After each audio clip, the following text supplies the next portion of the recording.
All right, now let's talk a little more about, we got into a little basics of typography. Let's talk a little bit more about typography concepts and maybe how we can utilize those concepts within After Effects. So we talked about the idea of a typeface. Typeface is a stylization of a group of characters, A through Z usually.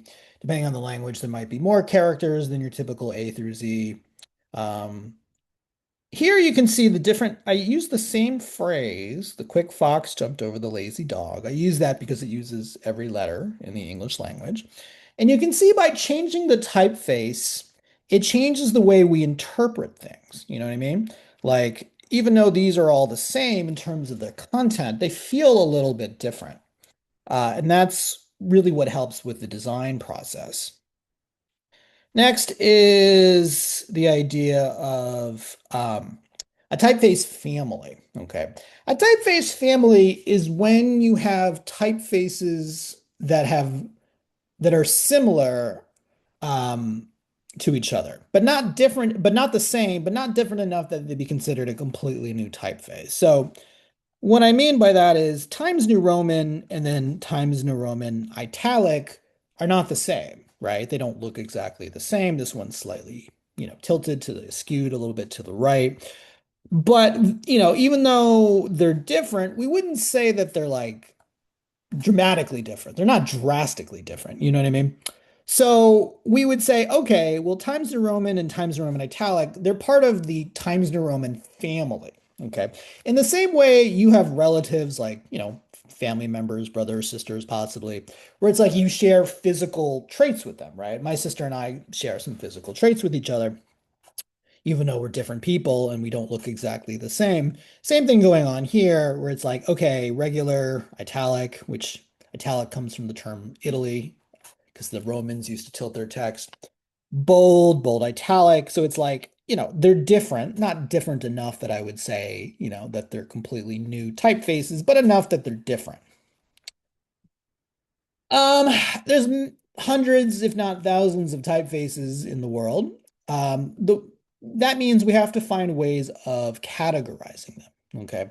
Easiest way to do that would be, or the most broadest, I should say, is something called serif versus sans serif.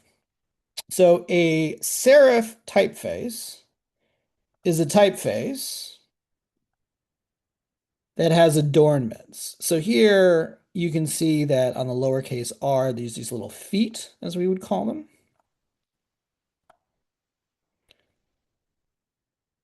Um, there's these little tidbits here.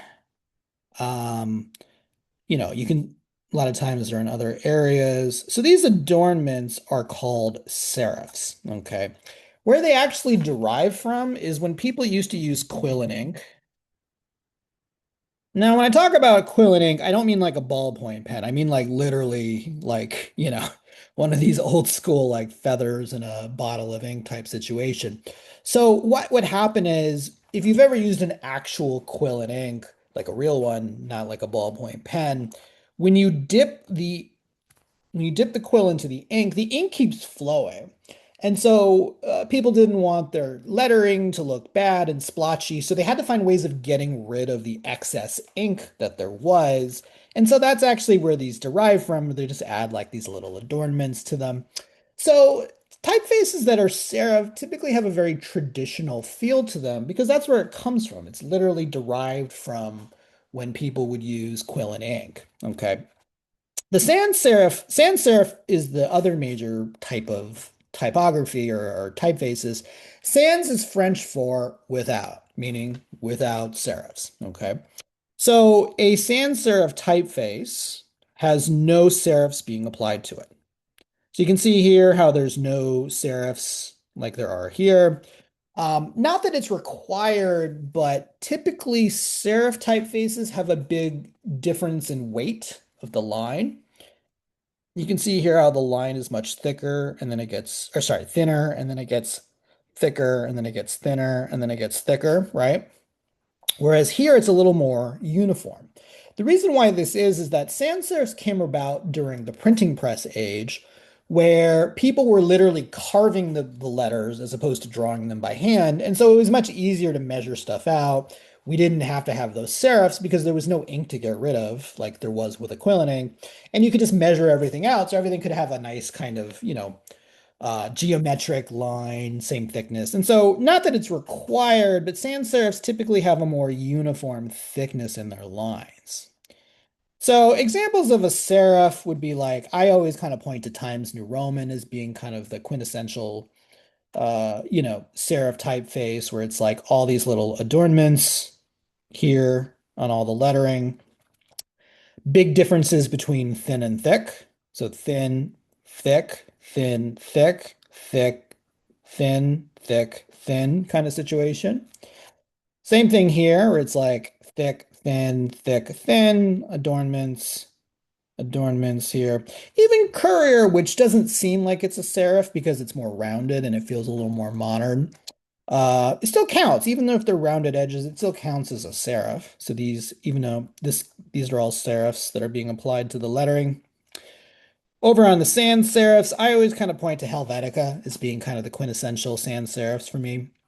Everything is very straight lined, um, even weights to everything. Nothing is overly, everything kind of is very geometric in terms of its feeling about stuff. Some other just general typefaces would be the script typeface. So for here, it's like script typefaces tend to feel a little bit more organic, even though these are derived from handwriting. Serifs are, they still feel very formal, whereas these feel a little bit more informal. They feel a little more organic, like actually done with handwriting, where things aren't so perfect. Here the letters are like perfectly perpendicular and all that kind of stuff. Here they feel a little bit more kind of drawn out. A decorative or display font is one that's very highly stylized. So like Font Diner here is meant to mimic kind of a 1950s, 60s diner kind of font that you might have seen back in the day. Exotica is trying to mimic kind of a turn of the century. By turn of the century, I mean the 19th century, not the 20th. Um, for like old school like circus like train cars used to have this very, stylized lettering. This plexi font kind of has this faux 3D kind of what would have maybe existed in the 80s kind of situation, early 90s with like trying to create like a faux three-dimensional kind of feel. Black letter is typefaces that are meant to mimic kind of Gothic style writing. So if you look at before there were printing presses, meaning books were written by hand. Okay. So the most popular book back when people were writing by hand was the Bible. And the way it worked was if you were a monk who lived in like Ireland or Germany in the Middle Ages, your job was to sit around and write the Bible all day.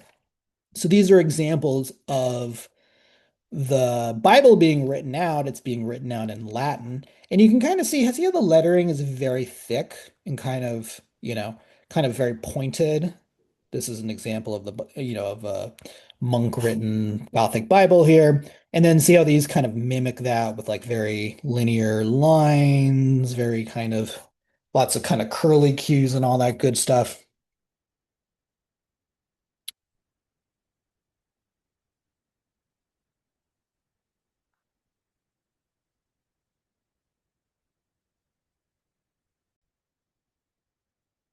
The next is what's called a monospace versus a proportional typeface. So, with all you people at home, what I would recommend you do, just as a little exercise, is I want you to take out like a pencil or a pen if you have one, and I want you to write out the word windmill. Okay, so I'm going to do it right now.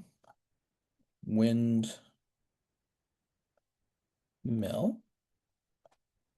And what you'll notice is that if you were to take like a ruler and measure the width of your lettering, some letters would be wider than others.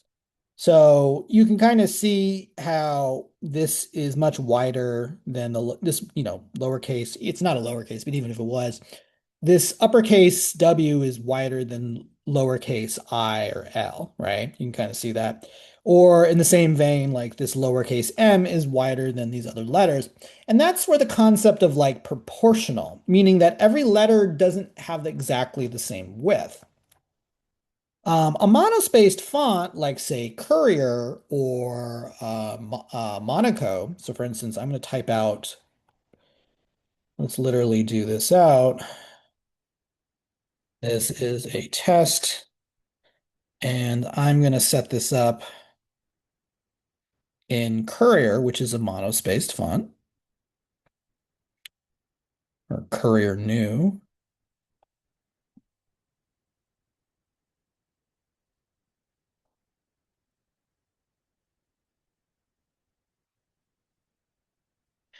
If you were to, if I draw a line that represents the width, so like that's the width there, that's the width there. I mean, this is not going to be exact, but you can kind of see how these are all roughly the same width. If I go from, you know what I mean? Just that I'm probably off by a little bit, but you can kind of see how these are kind of roughly the same width. You know what I mean? Or if I were to switch this to Monaco,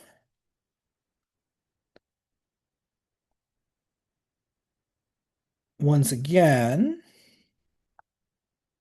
I'm going by the top because it's a little bit easier to see. So this is a T, and you got to go all the way from one edge to the other. Maybe that one's a little bit wider. Typically Monaco is a monospaced font. See how these are all kind of roughly the same width? Okay, compare and contrast that with like maybe something like Helvetica or Times New Roman, where, here's my lowercase I, here's my lowercase s. I mean, it's very clear that the s is much wider than the I. This lowercase a is wider than all these other ones. This lowercase t is much thinner. So you can see that every letter is getting its own unique width. I can tell you as someone who's developed his own font that when you do a non-monospaced font, a lot of your time developing the font is coming up with all the letter combinations because you have to fix all the spacing so they don't get these like weird spacing between different letter combinations. All right. How do we measure type? Traditionally, it was measured in something called a point. As I like to say, if I was measuring my desk, I might use feet or metric, like, millimeters or centimeters or something like that. If I was measuring liquid, how much liquid I have, it's ounces or milliliters. If you're measuring type, traditionally that was points, PT for short. The way it worked is 1 inch was equal to 70, oops, no, equal to 72 points. You've probably measured a lot of stuff in your life in points. You just probably didn't realize it. A lot of programs, if you set it to 12, it's usually 12 points. If you did out the math, if 1 inch is equal to 72 points and I measure my text is 12 points, divide that by 72, that would mean that your text is about 0.16 inches tall or a sixth of an inch. What that really means is that if you had something, so I have some text on a printed page here, as you can kind of see. If I were to measure from the base of this to the top, because I got that kind of time, that would be a sixth of an inch tall. Okay. If it was set to 12. These days, actually, though, it used to be points were kind of the commonplace. These days, it's kind of been taken over by pixels. Pixels are the digital measurement that we might use, and pixels are a little bit smaller than a point. By definition, I believe it's 96 pixels per inch is the default that um, most computers kind of set it to.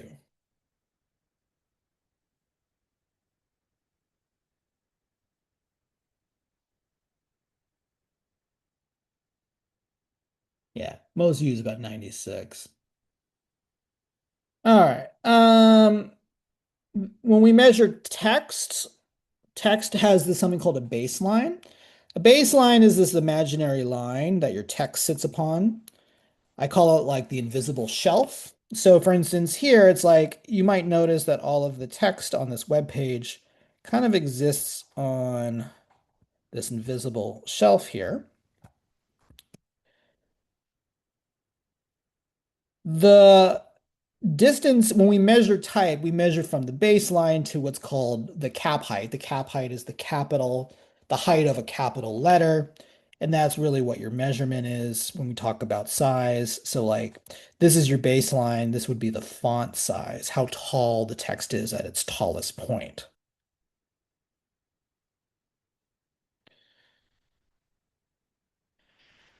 We have something called leading or line height. Leading or line height is the space between your baselines. So when you have a lot of text, like a paragraph,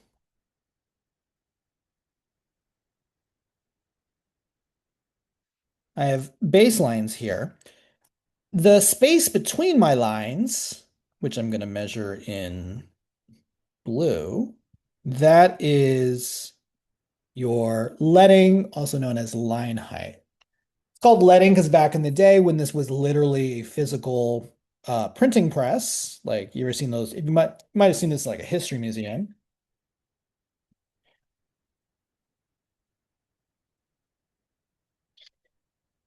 Let me get rid of these lines here. If you ever see a traditional printing press, let me see if you can see the lettering.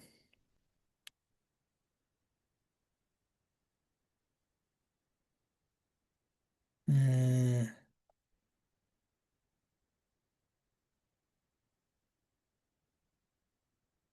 Of course I can't. There you go.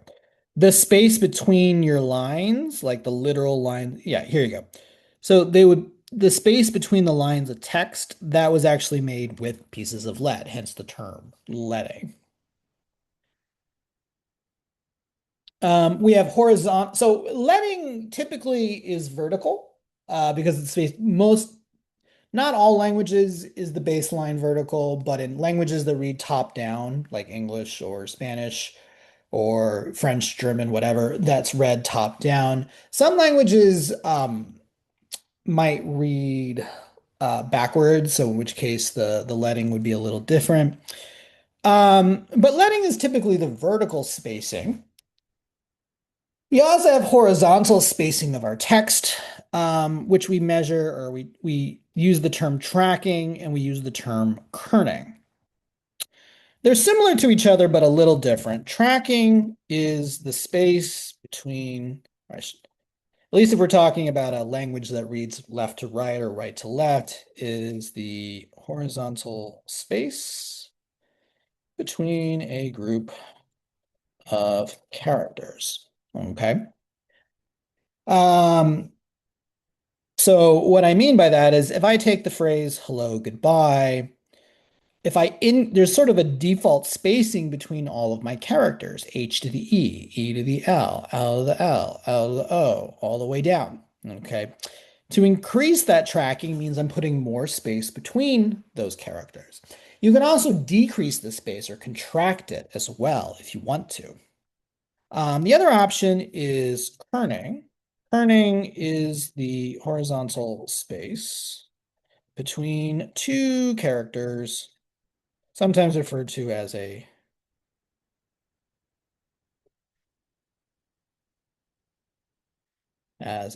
letter pair.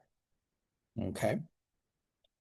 So what do I mean by that? Well, here I have the phrase taco cat. Okay.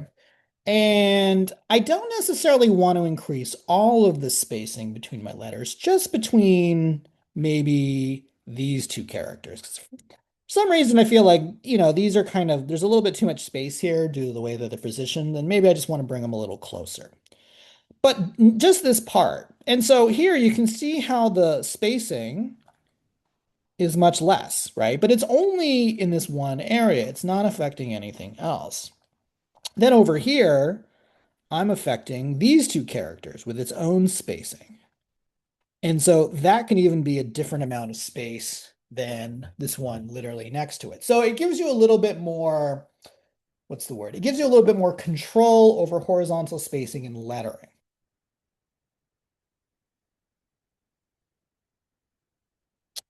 Here's some examples. So, New York Post, this would be a decorative, whereas here I'm using sans serifs.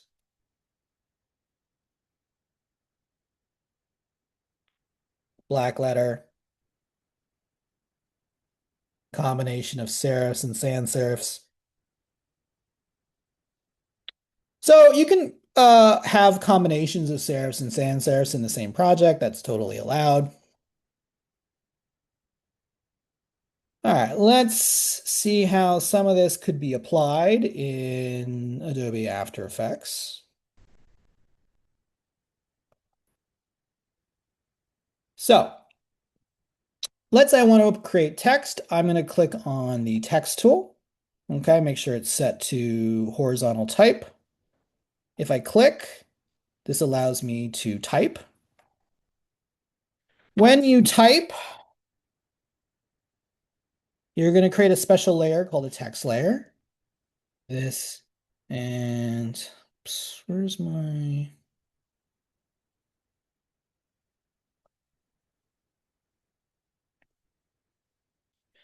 so when you type, text is actually considered a vector.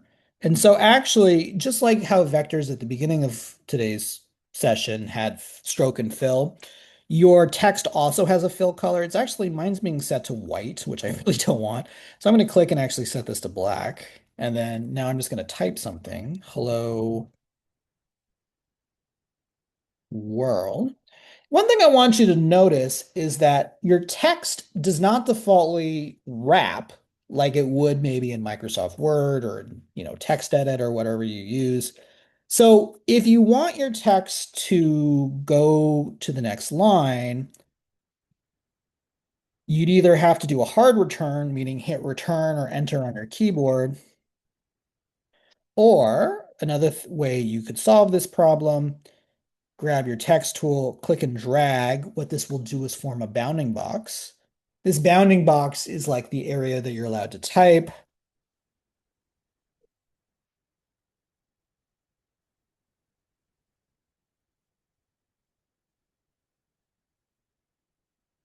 And you can see that when it gets to the edge of my bounding box, that's when the text will wrap.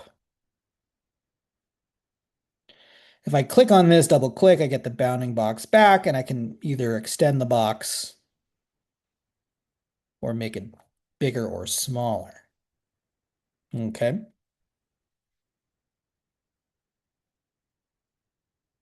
Let's talk about other things you can do. So that's how, if I highlight some text over here in my properties panel, I should get a text option. This right here, this is your typeface. So it says what typeface you're currently using. So for instance, maybe I want to set this to, what was it, palette something?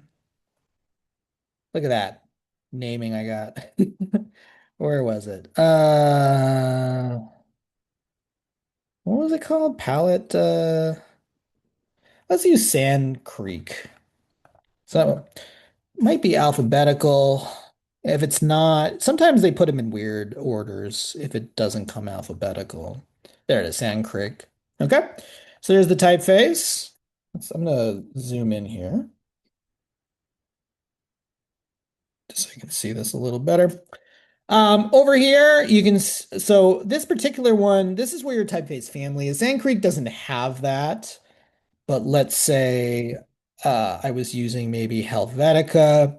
This is set to Helvetica. Here's where the typeface family would be. So all the or the variations of it. So I could use light or oblique or bold. Okay. This here is your size. You can see it's being measured in pixels as such. I talked about the idea of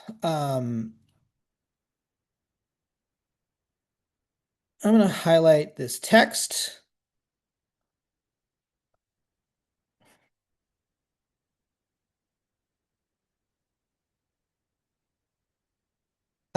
If I go over here, this thing with the A above the other A, that's your leading or your line height.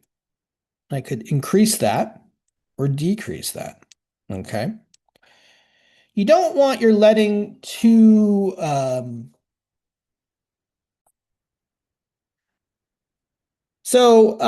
it comes to kerning, you don't want, I would recommend you don't want the text too close if you want it to be readable. You can see here how it feels very tight. It feels kind of constricted, you know what I mean? It's not an easy read.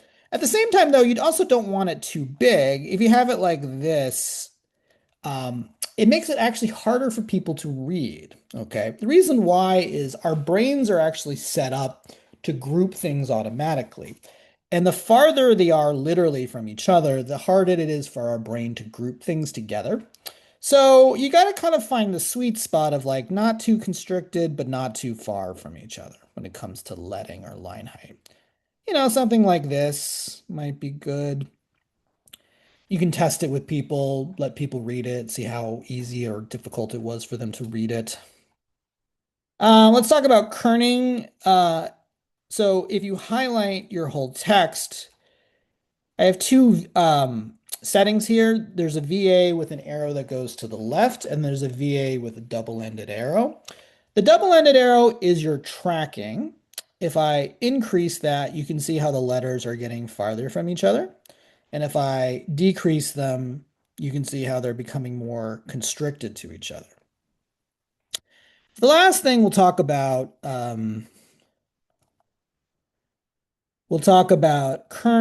Kerning is this one. Kerning is the space between just two letters or a letter pair. So if I increase the kerning here, you can see it's only affecting these letters, or I can use I can contract it there, but it isn't going to affect the whole set there. Okay. So these are some of those properties we talked about: leading, kerning, font size, all that good stuff. Being able to install fonts, being able to, if there is, work with typeface family within the project. Okay. The next video, we'll talk about some more concepts as it comes to paragraphs, and then we'll actually talk about how you can animate some of these properties within Adobe After Effects.